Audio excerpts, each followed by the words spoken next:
વિઠ્ઠલ તીડી બાજીની રમતનો અઢંગ ખેલાડી. એ બાજી રમવા બેસે એટલે ભલભલાને ખાલી કરી નાખે. પણ આપણા બાપુએ એનાથી મોટા ખેલાડી.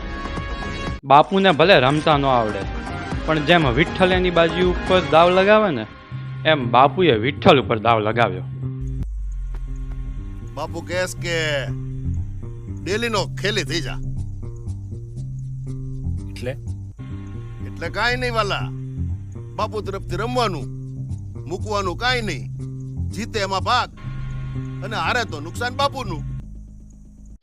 શેર બજારનું કંઈક એવું જ છે. આપણને ભલે રમતા ન આવડે, પણ બજારમાં એવી કેટલીય કંપનીઓ છે જે એમના રમતના વિઠ્ઠલ તીડી છે. તો આપણે બાપુની જેમ આવી કંપનીઓમાં રોકાણ કરી નફામાં ભાગીદાર થઈ શકીએ. પણ એમાં એ જોખમ તો હે જ. પણ તમને ખબર છે કે रिस्क है तो इश्क है.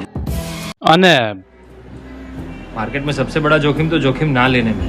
તો હવે રાહ શેની જુઓ છો? ઇન્વેસ્ટમેન્ટ કરો અને તમારા બેંકમાં પડી રહેલા પૈસાને તમારી હાટું કમાતા કરો.